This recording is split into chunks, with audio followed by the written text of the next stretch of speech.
Hello students, कैसे हैं आप। आज हम पढ़ने वाले हैं the making of nationalism in Europe.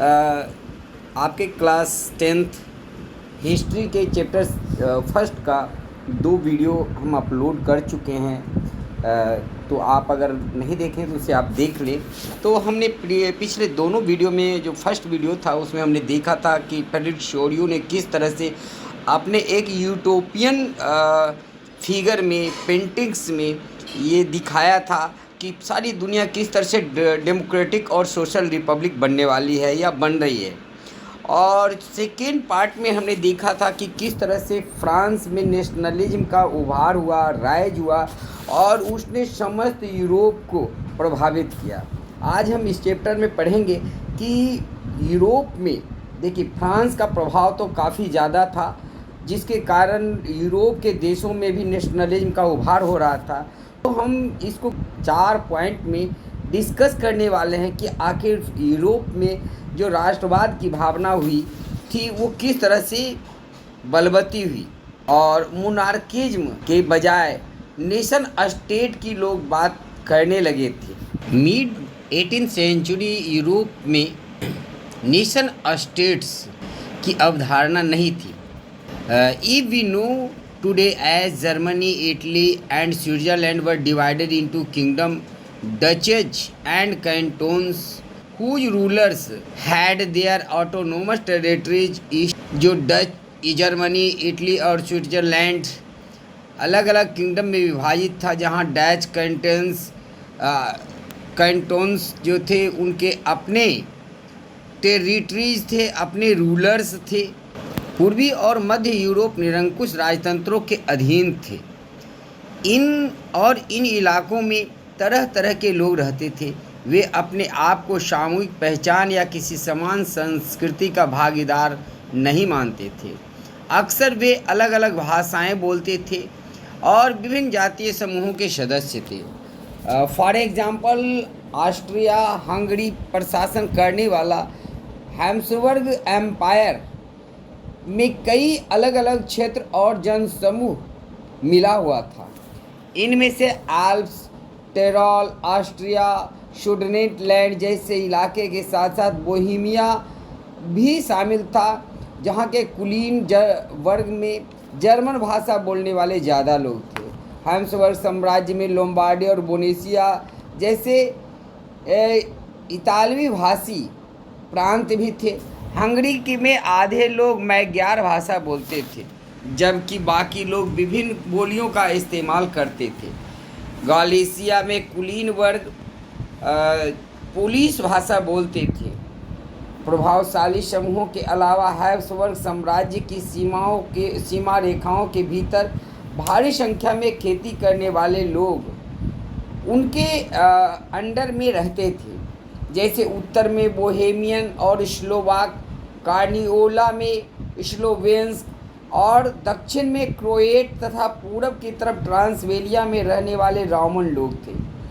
ऐसा फर्क राजनीतिक एकता को बढ़ावा देने वाला तो बिल्कुल नहीं था। वहाँ राजनीतिक एकता जहाँ पर लोग कई हिस्सों में बटे हुए हों, जो भाषा के आधार पर ये सब बटे हुए थे। ऐसा फर्क सिर्फ राजनीतिक एकता को खंडित करने वाला होता है, बनाने वाला नहीं होता है। तरह तरह के समूह को आपस में बांधने वाला सिर्फ एक ही चीज़ था, एक ही वो था कि सम्राट के प्रति उन लोगों की निष्ठा थी, राष्ट्रवाद और राष्ट्र राज्य जैसे विचार। लेकिन इसके बाद उभरा और ये किस तरह से राष्ट्रवाद की विचारधारा यूरोप में उभरा, हम इसको निम्नलिखित बिंदुओं के अधीन पढ़ेंगे। 2.1 the aristocracy and the new middle class. कुलीन वर्ग और नया मध्य वर्ग तो पॉलिटिकली और सोशल रूप से जो ज़मीन के मालिक थे,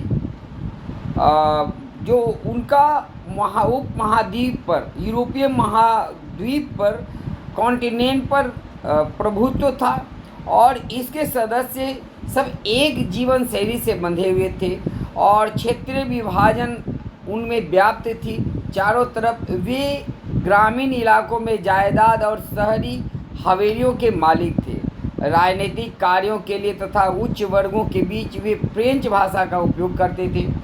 उनके परिवार अक्सर वैवाहिक संबंधों से जुड़े हुए होते थे, मगर यह शक्तिशाली कुलीन वर्ग संख्या के लिहाज से एक छोटा समूह था। जनसंख्या के अधिकांश लोग कृषक थे। पश्चिम में ज़्यादातर जमीन पर किराएदार और छोटे काश्तकार खेती करते थे, जबकि पूर्वी और मध्य यूरोप में भूमि विशाल जागीरों में बटी हुई थी, जिस पर जो लेबर्स थे वो खेती करते थे, पीजेंट्स खेती करते थे। पश्चिम और मध्य यूरोप के हिस्सों में औद्योगिक उत्पादन और व्यापार में वृद्धि होने के कारण शहरों का विकास हुआ, और जो कॉमर्शियल एक्टिविटीज़ में लगे हुए लोग थे, ऐसे लोगों का अभ्युदय हुआ, और इनके कारण बाजार, इनका जो अस्तित्व था, यानी व्यापारी वर्ग का जो भी अस्तित्व था, वो बाजार के उत्पादन पर टिका हुआ था। इंग्लैंड में औद्योगिकरण 18वीं सदी के दूसरे भाग में स्टार्ट हुआ। फ्रांस और जर्मनी के कुछ हिस्सों में 19वीं सेंचुरी के दौरान ही औद्योगिकरण शुरू हुआ। इस प्रक्रिया के फलस्वरूप नए सामाजिक ग्रुप एग्जिस्टेंस में आए। श्रमिक वर्ग के लोग और मध्य वर्ग के उद्योगपतियों, व्यापारियों और सेवा क्षेत्र के लोगों से बने थे। मध्य और पूर्वी यूरोप में इन समूहों का आकार 19वीं सदी के अंतिम दशकों तक छोटा था। कुलीन विशेषाधिकारों की समाप्ति के बाद शिक्षित और उदारवादी मध्य वर्गों के बीच ही राष्ट्रीय एकता के विचार पॉपुलर हुए। 2.2 है, what did liberal nationalism stands for? उदारवादी राष्ट्रवाद के क्या मतलब होता है, क्या मतलब था उस समय? तो idea of nationalism, unity in national unity, idea of national unity in early 19th century Europe were closely allied to the ideology of liberalism. The term liberalism derived from the Latin root liber meaning free. Europe में 19वीं सदी के उत्तरार्ध में राष्ट्रीय एकता से संबंधित विचार उदारवाद यानी लिबरलिज्म से जुड़ा हुआ था। उदारवाद यानी लिबरलिज्म शब्द लैटिन भाषा के शब्द लीबर से जुड़ा हुआ, लीबर पर आधारित है, लिया गया है, जिसका अर्थ है आज़ाद यानी फ्री।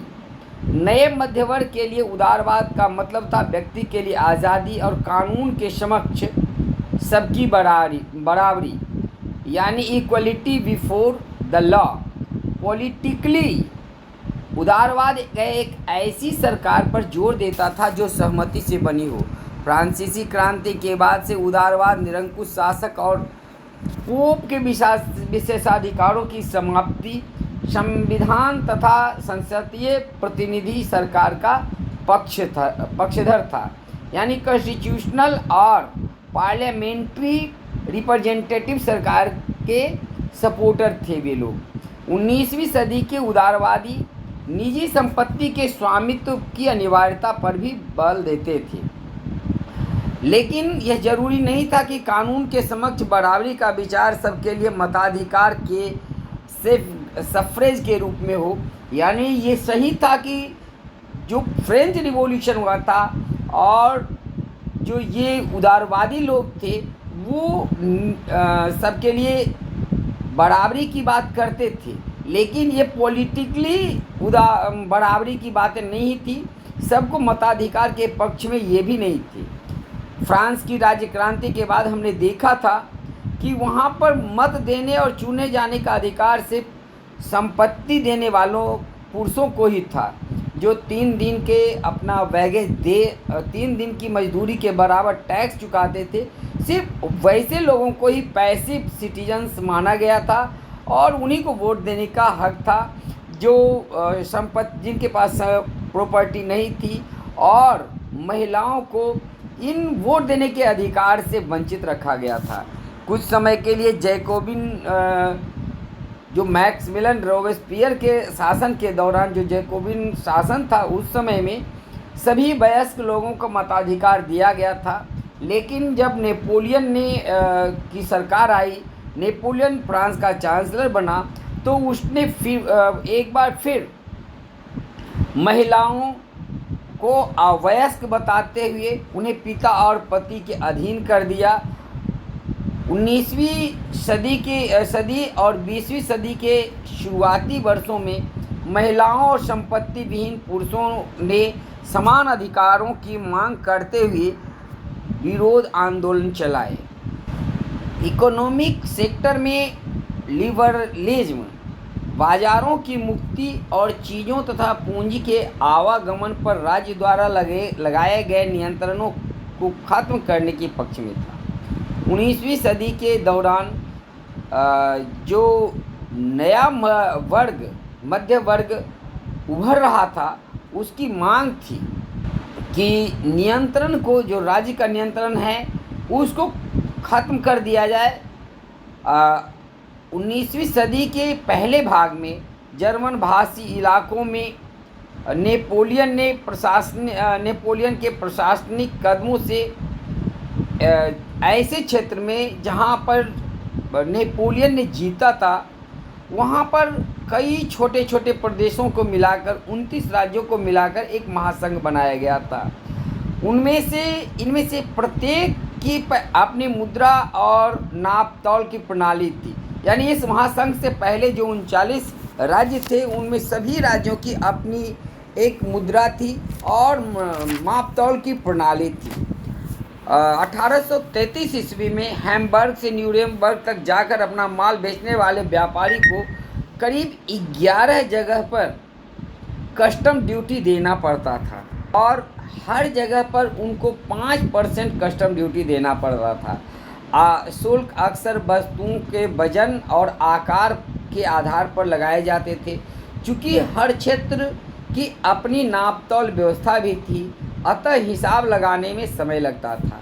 जैसे कपड़े को नापने का पैमाना एले था, जिसकी लंबाई जगह बदलने के साथ साथ घटती और बढ़ती रहती थी। यानी किसी क्षेत्र में एक ही कपड़ा का माप अलग होता था, दूसरे क्षेत्र में अलग होता था। अगर एक एल कपड़ा फ्रैंकफर्ट में ख़रीदा जाता था, तो उसका जो माप होता था 54.7 सेंटीमीटर होता था। यानी एक एल खरीदने पर 54.7 सेंटीमीटर कपड़ा फ्रैंकफर्ट में मिलता था।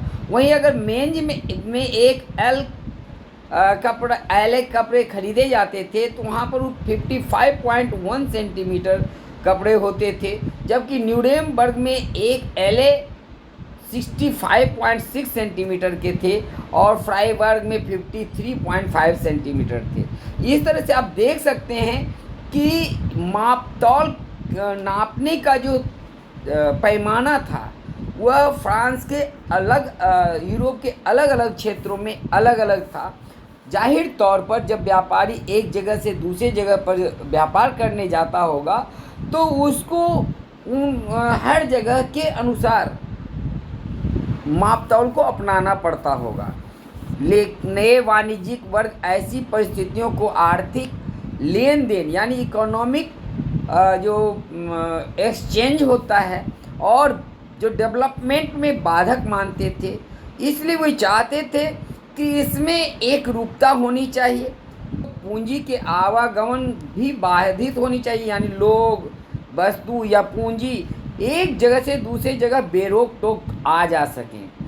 इन 1883 ईस्वी में प्रशिया की पहल पर एक शुल्क संघ जाल्वे राइन स्थापित किया गया। यह जाल्वे राइन क्या था? एक व्यापारियों का ग्रुप था और ये टैक्स को एकीकृत करने के लिए बनाया गया था। इसमें अधिकांश जर्मनी के राज्य शामिल हो गए थे। इस संघ ने शुल्क अवरोधों को समाप्त कर दिया। जो भी अलग अलग शुल्क लिया जाता तो उसको समाप्त कर दिया गया और जो कई तरह के की मुद्राएं थी अलग अलग राज्यों में, उसको समाप्त करके सिर्फ 2 तरह के मुद्राओं को मान्यता दी गई। और पहले 30 से ऊपर 30 से ज़्यादा तरह की मुद्राएं थी, हर जगह एक्सचेंज करना कितना कठिन होता होगा, उसको समाप्त करके अब सिर्फ 2 तरह की मुद्राएं रखी गई। इसके अलावा रेलवे के जाल ने गतिशीलता बढ़ाई। आपको पता है रेल कनेक्टिविटी का एक बहुत बड़ा साधन होता है, साथ साथ वो विचारों को भी एक जगह से दूसरी जगह ले जाता है। सिर्फ वो सामान और आदमी को ढोने का काम नहीं करता है, राष्ट्र को एकता के सूत्र में बांधने में रेलवे की अपनी भूमिका रही है। उस समय पनप रही राष्ट्रवाद की भावना को आर्थिक राष्ट्रवाद की लहर ने मजबूत किया। जब विकास होता है, लोगों के पैसे आने लगते हैं, तो तब राष्ट्रवाद और भी ज़्यादा मजबूत होता है। A new conservatism after 1815।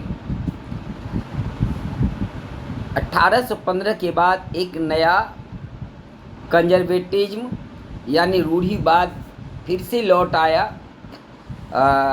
Following the defeat of Napoleon in 1815, European government were driven by a spirit of conservatism.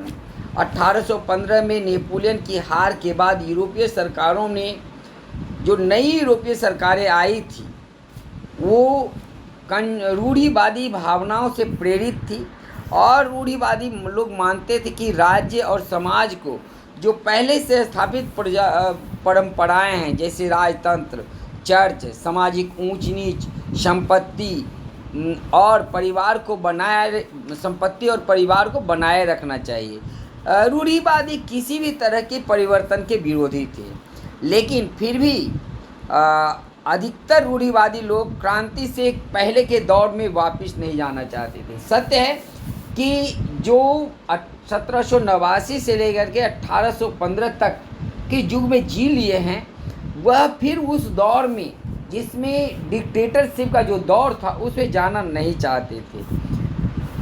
बावजूद इसके कि वियना संधि जो 1815 में हुआ, उसके बाद फ्रांस में बोर्बो राजवंश आ गया और मेटरनिख ने रूढ़िवादी सरकारें स्थापित कर दी। नेपोलियन द्वारा शुरू किए गए परिवर्तनों से उन्हें ये पता चल गया था, जो यूरोप के रहने वाले थे, कि आधुनिकीकरण राजतंत्र जैसी पारंपरिक संस्थाओं को मजबूत बनाने में सक्षम है और वह राज्य की ताकत को ज़्यादा कारगर और मजबूत बना सकता है। एक आधुनिक सेना, कुशल नौकरशाही, गतिशील अर्थव्यवस्था, सामंतवाद और भूदासत्व की समाप्ति यूरोप के निरंकुश राजतंत्रों को शक्ति प्रदान कर सकते थे।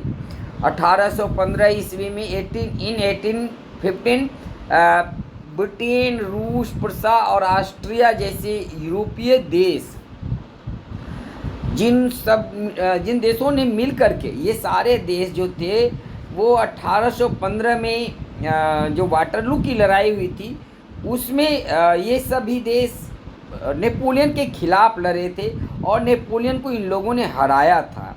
और तो ये सारे लोग के प्रतिनिधि के रूप में एक समझौता किया गया वियना में। ये वियना सम्मेलन जो था, इसकी मेज़बानी ऑस्ट्रिया के चांसलर ड्यूक मेटरनिख ने की थी। इसे जो प्रतिनिधि भाग लिए थे वियना की ट्रीटी में, और जिन्होंने उस ट्रीटी को तैयार की थी,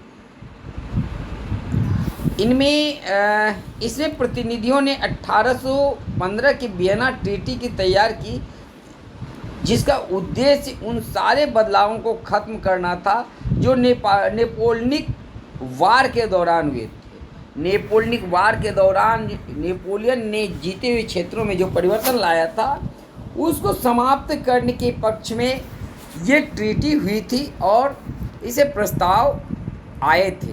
फ्रांस राजक्रांति के दौरान हम बता चुके हैं कि बोर्बो राजवंश को दोबारा बहाल किया गया 1815 में, और फ्रांस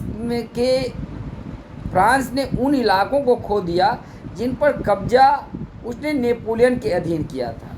जाहिर तौर पर नेपोलियन की हार हुई तो जिन जिन क्षेत्रों को उन्होंने जीता था वो सारे क्षेत्र उनसे स्वतंत्र हो गए या छीन लिए गए। फ्रांस की सीमाओं पर कई राज्य कायम बना दिए गए ताकि फ्रांस दोबारा अपना विस्तार नहीं कर सके। अब उसके अस्तित्व बाजार के लिए उत्पादन पर उत्तर में नीदरलैंड्स का राज्य स्थापित किया गया जिसमें बेल्जियम शामिल था और दक्षिण में पिडमोंट में जेनेवा को जोड़ दिया गया। जो प्रशिया थी उसके पश्चिमी सीमाओं पर नए राज्य इलाके बना दिए गए और ऑस्ट्रिया को उत्तरी इटली का नियंत्रण सौंप दिया, यानी उत्तरी इटली जो था वो ऑस्ट्रिया को सौंप दिया गया।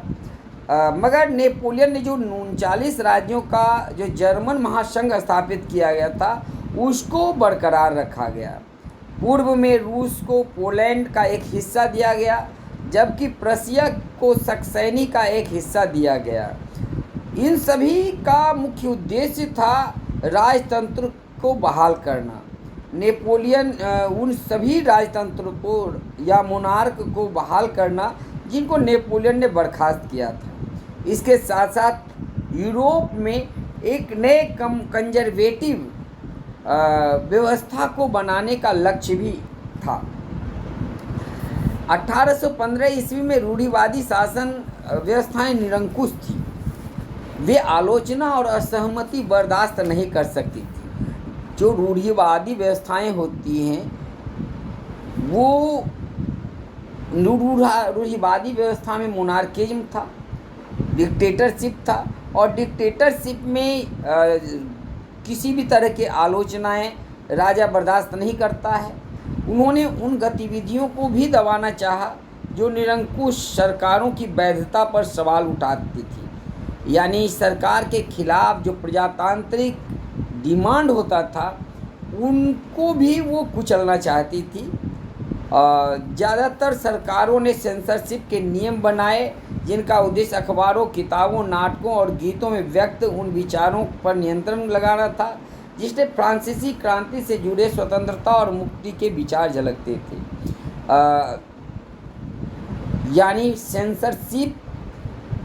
सेंसरशिप लाद दिया गया ताकि फिर से आज़ादी या स्वतंत्रता की बातें न हो सके, जनता के बीच में न फैल सके, इसलिए प्रेस पर सेंसरशिप लगा दिया गया।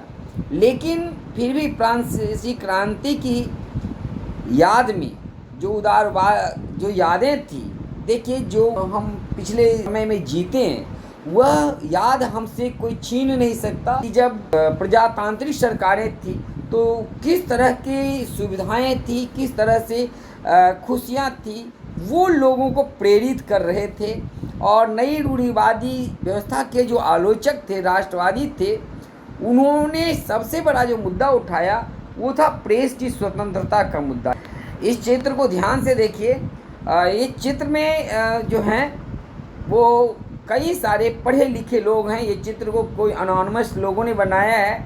इसमें जो बाईं तरफ पट्टी पर लिखा हुआ है कि आज की बैठक का महत्वपूर्ण प्रश्न है, हमें कब तक सोचने दिया जाएगा, है ना। ये जो पट्टी है इसमें लिखा है, ये फ्रांसीसी लैंग्वेज में है कि हमें कब तक सोचने दिया जाएगा। और दाईं तरफ के जो बोर्ड हैं, बोर्ड पर क्लब के नियमों की सूची है। यहाँ आप ये देख सकते हैं, ये जो है ये बोर्ड पर जो क्लब हैं उनके नियम लिखे हुए हैं। नियम क्या है हम देखेंगे। इसमें लिखा है कि इस पढ़े लिखे समाज का पहला नियम है खामोशी। देखें ना, सभी लोग मुंह पर पट्टी बांधे हुए हैं कि हमें खामोश रहना है, हम पढ़े लिखे हैं। प्रेस सेंसरशिप ने क्या किया था, इनको खामोश कर दिया था। ये एक व्यंग्य है। ऐसी किसी स्थिति से बचने के लिए जब इस क्लब का कोई सदस्य बोलने का लोभ का शिकार हो जाए, सदस्यों के प्रवेश करने पर मुंह बंद रखने वाले मोहरे बांटे जाएंगे। यानी जहाँ आदमी रहता है वहाँ अपने विचार व्यक्त करना चाहता है, खास करके जो पढ़े लिखे लोग हैं, तो जैसे ही कोई गेट के अंदर आए उनके मुंह पर मुहर लगा दिया जाए, मतलब मुंह पे पट्टी बांध दिया जाए। रिवोल्यूशनरी, ये आज के वीडियो का लास्ट टॉपिक्स है। 1815 के बाद मोनार्किज्म या कंजर्वेटिज्म का दौर आया था। उसमें दमन के भय से उदारवादी और राष्ट्रवादी जो रिवोल्यूशनरी वो भूमिगत हो गए थे। बहुत से यूरोपीय क्रांतिकारियों को प्रशिक्षण देने और उनके विचार को प्रसारित करने के लिए वो सीक्रेट क्लब बनाए गए, गुप्त संगठन स्थापित किया गया।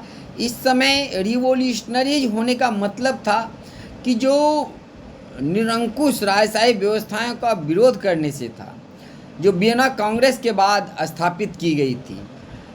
साथ ही स्वतंत्रता और मुक्ति के लिए, इमेंसिपेशन के लिए प्रतिबद्ध होना और संघर्ष करना क्रांतिकारी होने के लिए जरूरी था। ज़्यादातर क्रांतिकारी राज्यों की स्थापना को आज़ादी के इस संघर्ष का अनिवार्य हिस्सा मानते थे, जो कि नेशन स्टेट बनाना क्रांतिकारियों का प्रमुख उद्देश्य था। ऐसा ही एक व्यक्ति था, इटली का क्रांतिकारी जूसेप्पे मेज़नी भी कहते हैं इसको।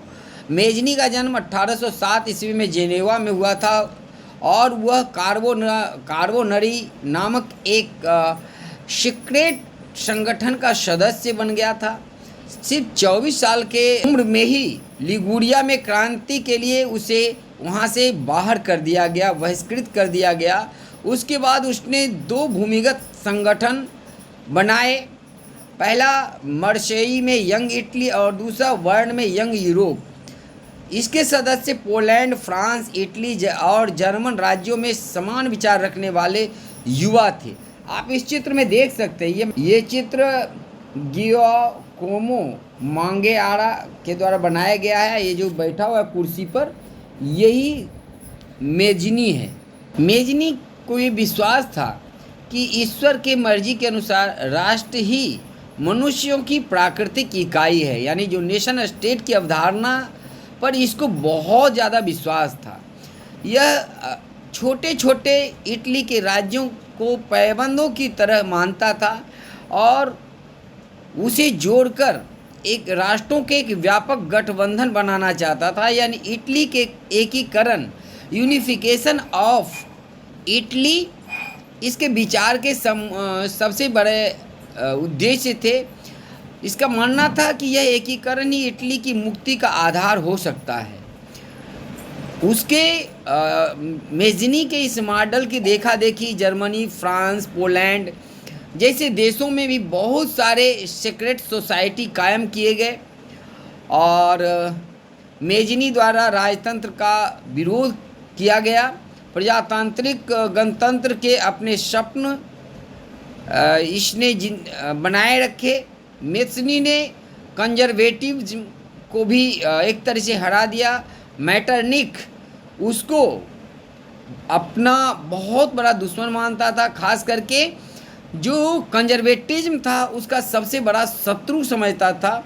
उसने कहा था कि हमारी सामाजिक व्यवस्था का सबसे खतरनाक दुश्मन यह है। तो ये एक थोड़ा सा लंबा वीडियो हो गया है, the making of nationalism in Europe. यहाँ कुछ लिखा हुआ है, इसके बारे में मैं बाद में बात करूँगा आपसे, क्योंकि ये वीडियो थोड़ा लंबा हो गया है।